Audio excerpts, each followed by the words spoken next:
Hey people, how's it going? Welcome back to another video. Welcome back to another humongous album discography ranking. We're going to tackle the kings of metal, the kings of hard rock, the kings of anything that is slightly heavy. We're tackling the monsters, gods, of course, Black Sabbath. We're tackling the OG pioneers of hard rock and heavy metal today. We're going to tackle their entire 19 album discography. So we're not including live stuff. We're not including compilation stuff. So we're just sticking to straight studio albums. And like I said, there's 19 of them. I've virtually spent the entire month of January listening to nothing but this band to try to really nail down who's going to go where, what's going to go in what position. So it's been an awesome. January was an awesome month. My Spotify stats are going to be all over the place, but who cares? Doesn't matter. We're here to talk about all the 19 albums from the worst to the best. Everybody knows who Black Sabbath are. They are the kings that came out of Birmingham with classic songs such as, of course, you have the first album, Black Sabbath, and then you got other songs like Paranoid and Iron Man and War Pigs and NIB. We all know those classic songs because that's what we all grew up listening to. Even people like me who are nowhere near the age bracket to be growing up when this stuff was coming out. But yeah, let's just get straight into it and let's just tackle on. But before we do tackle on, I just want to quickly point out that obviously we have Tony Iommi on the lead guitar, and the boss punchy rhythm. We have the king that is Ozzy Osbourne on vocals for half of this catalogue anyway. And then we also have Bill Ward on drums, and of course we have Geezer Butler on bass. Those four iconic people just formed this incredible band and basically paved the way for everything that came later, whether it be slightly metal or extreme metal. So yeah, without further ado, enough rambling and enough intro, let's get into this big ass catalog.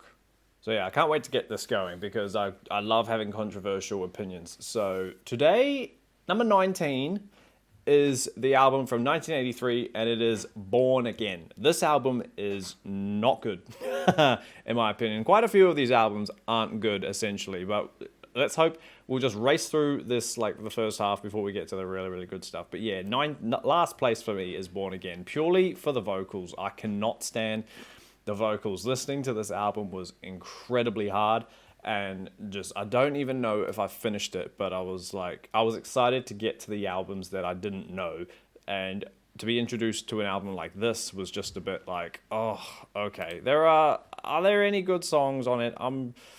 I don't know. I probably remember Stonehenge being quite cool, even though that's an instrumental. But yeah, no, probably why I liked it, because of its instrumental. So the vocals weren't there. Yeah, Ian Gillan's a fine vocalist, but not for Sabbath. So yeah, we're gonna move on we're just gonna get through this as quick. Well, not as quick as possible, but yeah, we'll just get through it. So yeah, 19, Born Again. Number 18 is The Seventh Star. Yeah. I've heard a few people say that they like this album, and props to you. I'm not one of those people. This album came out, when did this come out? In 1986. And let's just say it's pretty much a not rock opera. It's that stadium synthy kind of sound. It's definitely not very Sabbathy, and obviously if you know the story behind this album, it wasn't supposed to be a Sabbath album. It was just supposed to be a Tony Iommi solo project thing, but they thought it won't sell unless we put the name Black Sabbath on it, so they've done that. And yeah, probably for that reason why it's so different. But yeah, honestly, this album is a bit like Born Again, and it's just a bit, it sort of reminds me of that late 80s, early 90s Malmsteen era. It's very keyboardy, and it's very, I don't know, but I can't think of the word. But yeah, I'm not a fan of this album as well. So let's just keep going through the albums that we're not fans of, eh? Number 17. when we're really losing count. Number 17 is The Eternal Idol. Yeah, again, another album that's a big hit and miss, mostly a miss. You know, it's that same kind of, I don't know, like, not exciting. I do remember The Shining, though, being pretty cool. And there was some okay songs on it. I think Glory Ride was pretty fun, but just, like, it's... Yeah, no, I don't like it. It's just not my thing. Although Tony Martin does have a better voice, I'm glad, like not a better voice than obviously Gillan, but like it's not my favorite. And you'll be, for those of you that love these albums, awesome. Let me know why you love them and what it is about them that makes you, want to keep listening to it. But now that I've listened to it once, I could probably imagine that I'm not going to listen to it again in the next maybe 5 years. So yeah, moving on. This might shock you. Number 16 is Forbidden. Yeah. The fact that number 19 is not Forbidden is purely because the riffs are heavy. It's quite a riff-filled album. And if you look past the Ice-T exception, like, it's okay. The riffs are pretty chugga, and there's some pretty really cool songs on here. The Illusion of Power is a bit... okay, but other than that, it's different. It's definitely different, but like, it's better than what we've heard, but it's still nowhere near as good as what's coming later. So, but yeah, I mean, it's an interesting album, but I'm glad that, again, a bit like before, I don't imagine rushing back to this album at all. So yeah, number 16 for me is definitely Forbidden. Coming in at number 15 is Never Say Die, an Aussie album. Yeah. Now, everyone's quite familiar with this one in terms of it being like the worst of the best. It's like people say it's Aussie's worst album. And it's debatable. Never Say Die, the opening song, is cool. I've taken that and put it on my shuffle because I quite enjoyed that song, and that was cool. Johnny Blade is a bit funny.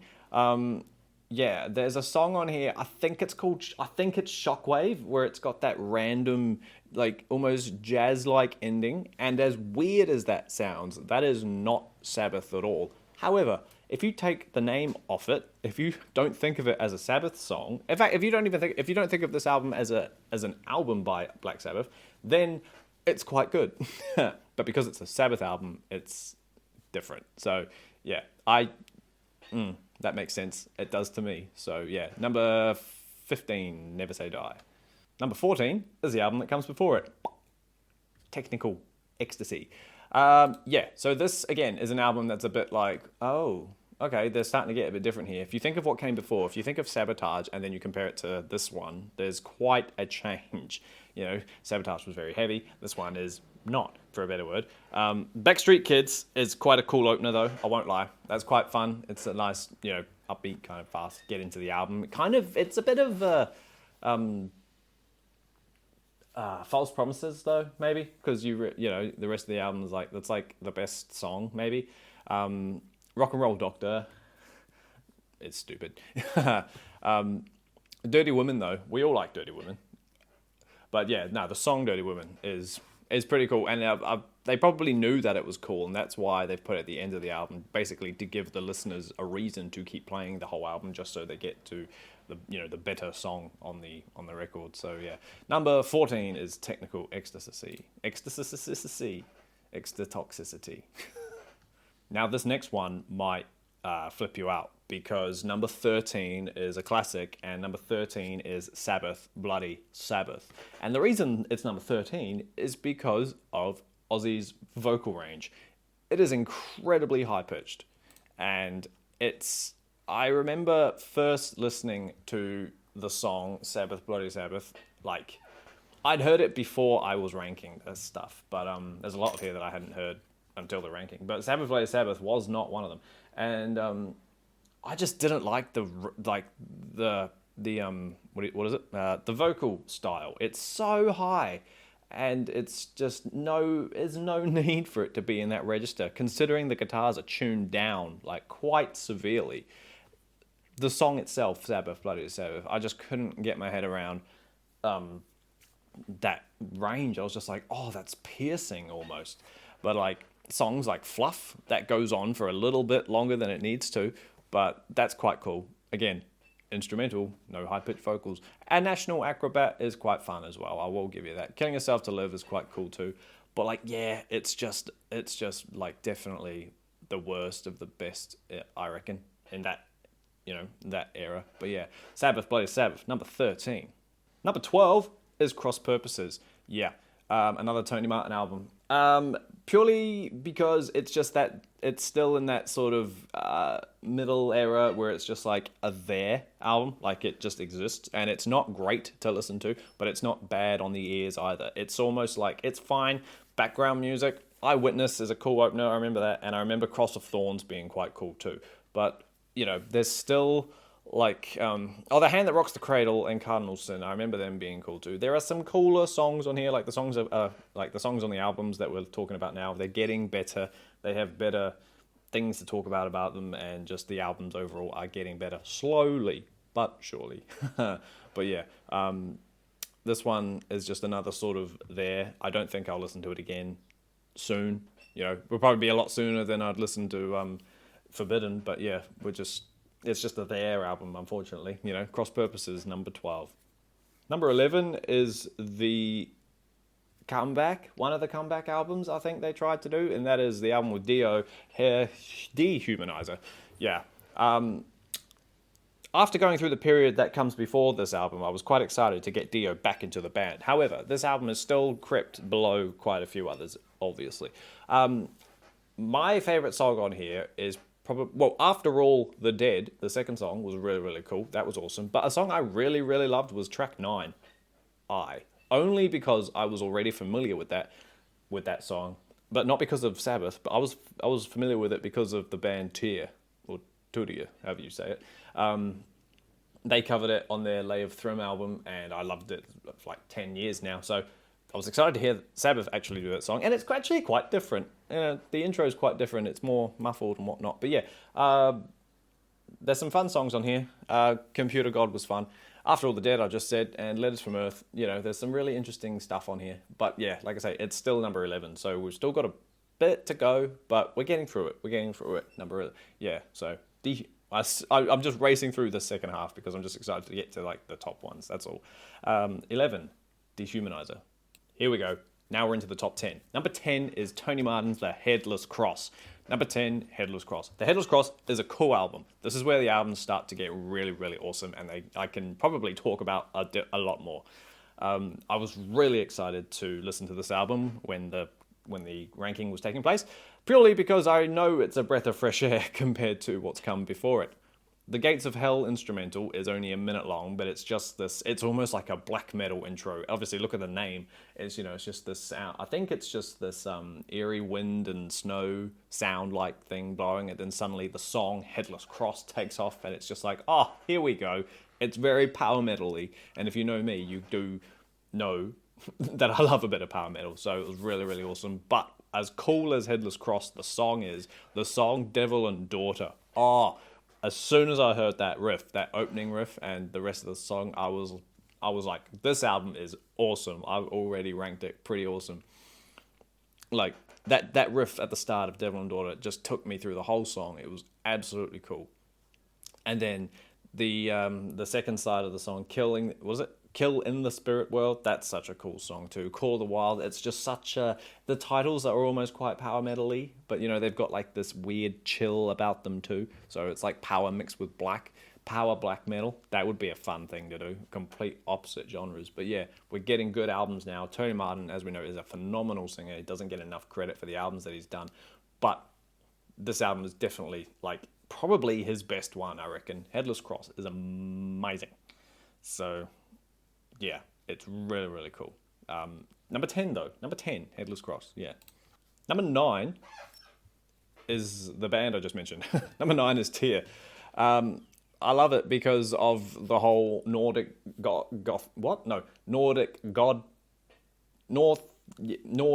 vibe.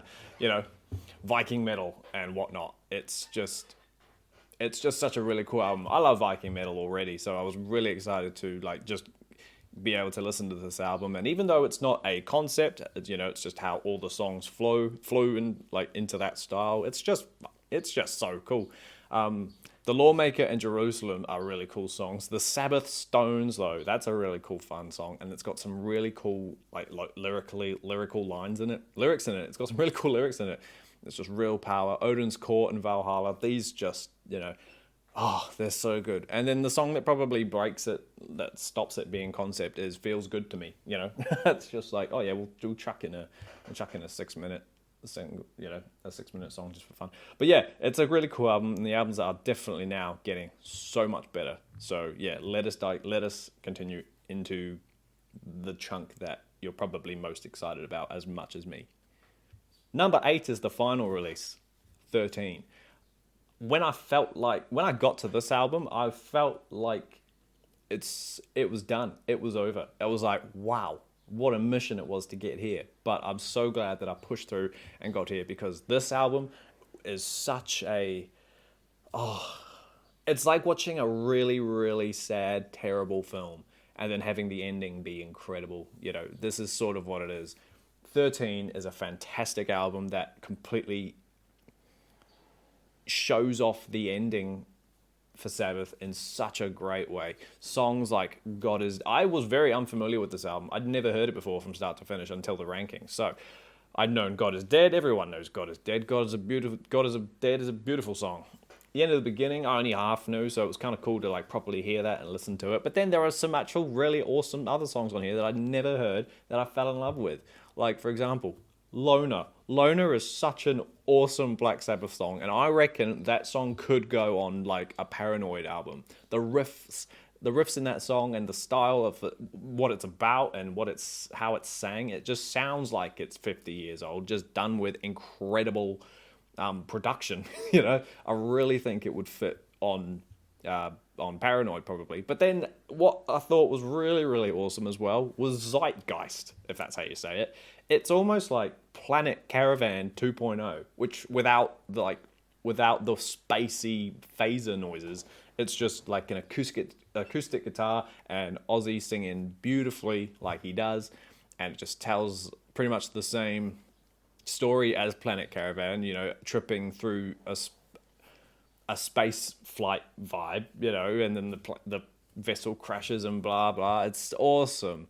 Age of Reason was cool. Live Forever was cool, but I really, really, really, I thought the ending was great too. Dear Father. I thought, wow, yeah, that's quite a nice song to end on. And I'm pretty sure, if I'm right, correct me if I'm wrong, team, but Dear Father, I'm pretty sure ends how Black Sabbath, the song, and the first album starts. It ends with rain and it ends with thunder, just like the Black Sabbath song starts, which is the first song on the first album, creating this whole cycle. I'm not claiming that Black Sabbath are a Dream Theater thing where they began, but still.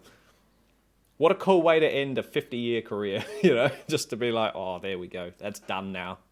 The book's closed. But then, if you're like me and you had to listen to half of these albums on Spotify, you got some other cool songs too, like Pariah. Pariah was a really, really cool song too. That one was definitely really awesome. Peace of Mind and Methodemic, they were okay, but yeah, Pariah was really cool. I thought that was awesome. So yeah, already, that album had so much more to talk about. We could tell we're getting good now. Number 8 was 13. That's confusing. Number 7 is Dio's second album, Mob Rules. This album was cool. I was really, really happy with this album, and basically all these albums now are amazing, so I just had to really, really pick and choose like who beat who in terms of slots. But yeah, this album is just your typical sort of Dio Sabbath sound. If you know what that is, it fits. It's just one of those albums, and it's amazing. Turn Up the Night is basically a key first song, intro, a first starting song into the album that says this is what it's about. Why am I struggling to talk today? I don't know. It's a really cool song. Maybe is it Neon Nights Off Heaven and Hell? That song, it's basically the sequel to that. It's virtually the same song, but still really, really cool. Sign of the Southern Cross, I fell in love with that song. That song was really, really cool. E5150, I wonder if that's like it's a robot-y type effecty song. It's not really a song. It's more of a, uh, I don't know, a fella. I don't know. But anyway, I don't know. Has that got anything to do with Eddie Van Halen? Because the 5150, isn't that his amp? And the song's, it's called E5150. I don't know. Has that got anything to do with him? Who knows? It might be too early. It's whatever. The Mob Rules, the song, that's a great song too. But then you flip the side over, and the minute I heard the riff to Country Girl, I was like, oh, I love this song already before he'd even started singing. That riff is just awesome. And then he started singing to match the riff, and I was like, yep, that's a great song. Immediately added that to the metal shuffle. Really, really cool. Fully Off the Edge of the World is really cool. And Over and Over is nice as well. So yeah, this album was cool, and that's why Mob Rules is kicking it in at number 7. Number 6 is Master of Reality. I just finished doing the dishes before I did this video, and I was listening to Master of Reality just to make sure that I was confident that it was going to go at number 6. Sorry. And yes, I was right. Number 6 is Master of Reality. Sweet Leaf is a great song, although that little cough opener is just a bit annoying. just a bit. But other than that, Sweet Leaf's a cool song. Lyrically, that's so clever. Hello, let me introduce... Thank you. Like, you introduced me to my mind, and I love you. We all obviously know what it's about. But, yeah, that's a really fun song. After Forever is a Christian song, virtually about, what do you reckon happens after you die? But my God, it's damn catchy. It's got to be in the most majorest of major keys ever. And it's just cool. Embryo is apparently its own song. Although back at the start, it was considered the intro to the next song, Children of the Grave, which is also a really cool, real heavy chug song, I suppose. We're getting into, the likes of, obviously we've tuned down now. We're down to, I think, is it C sharp or C, one or the other, because of his fingers and whatnot. But yeah, so you can really hear it in that song anyway.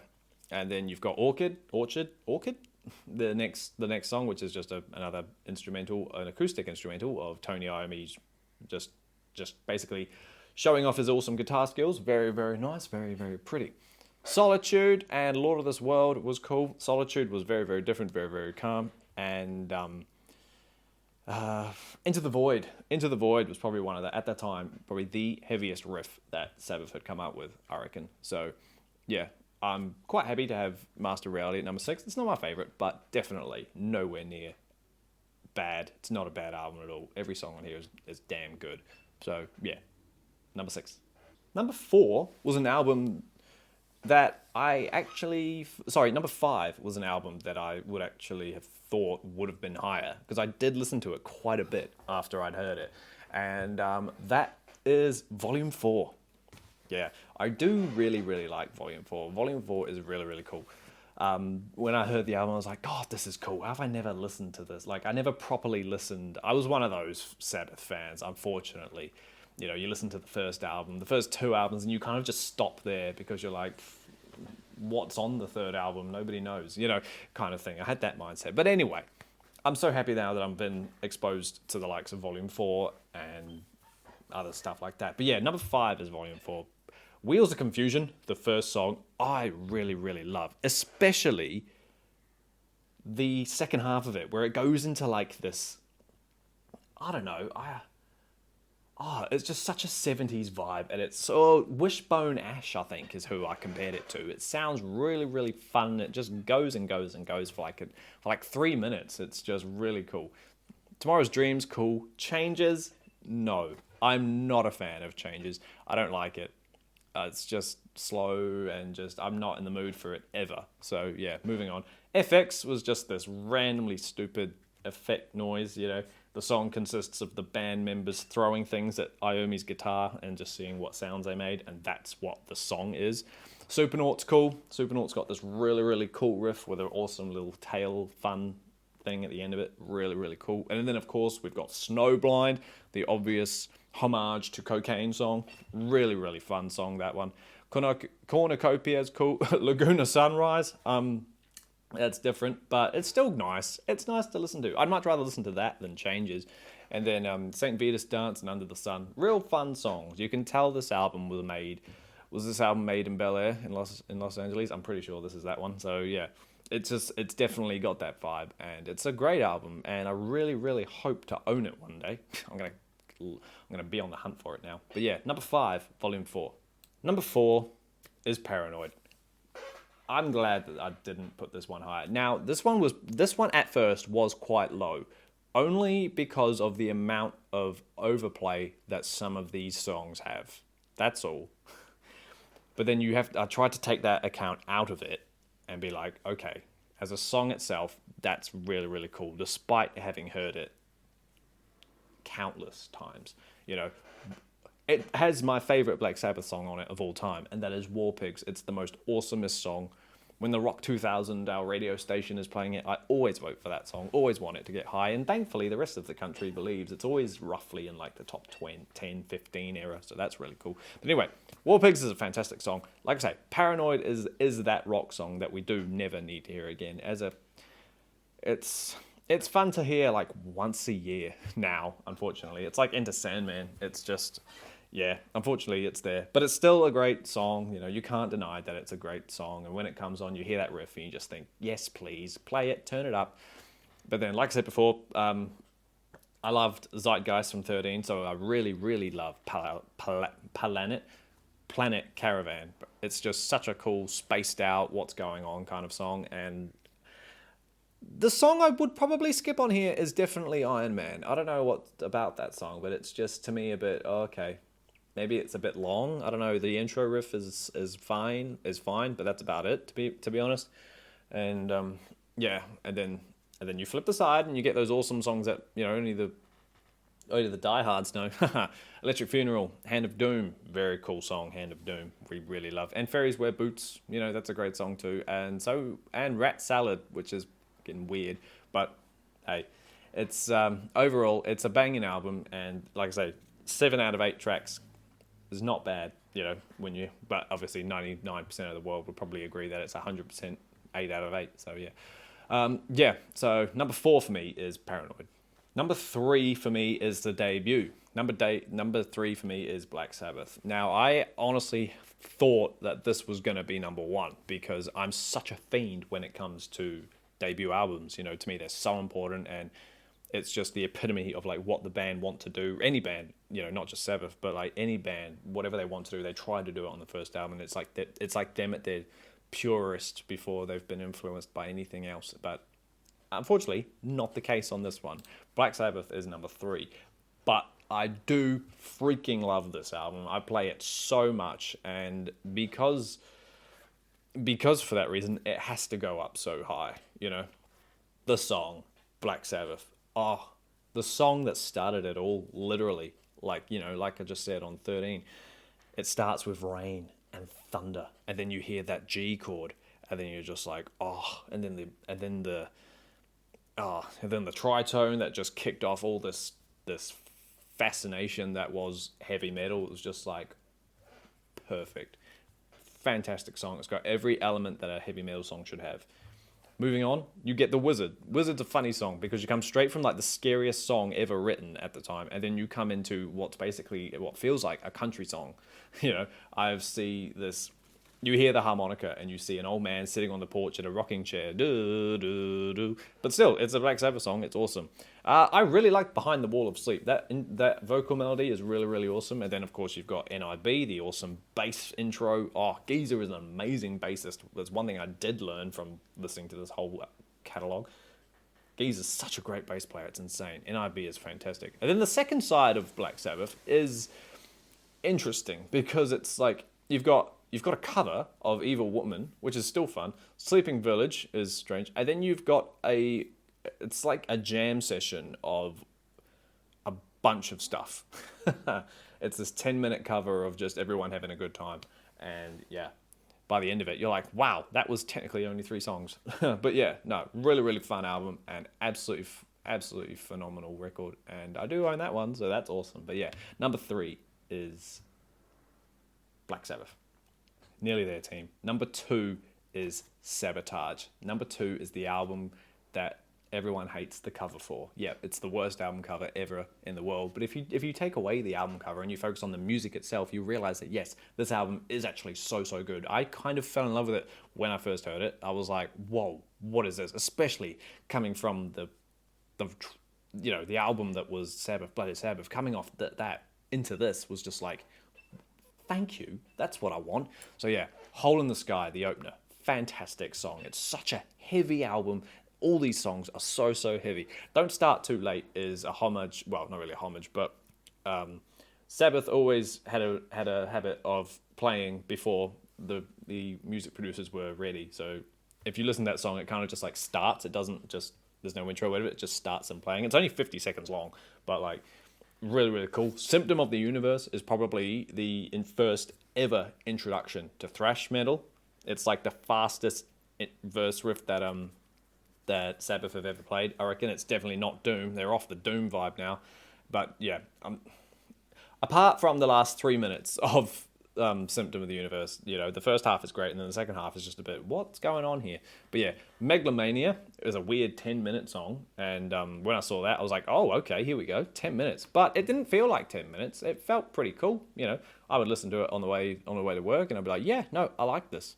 Thrill of It All is another fun one on the second side now, and then so is Superstar, which is an instrumental if you don't include the choir.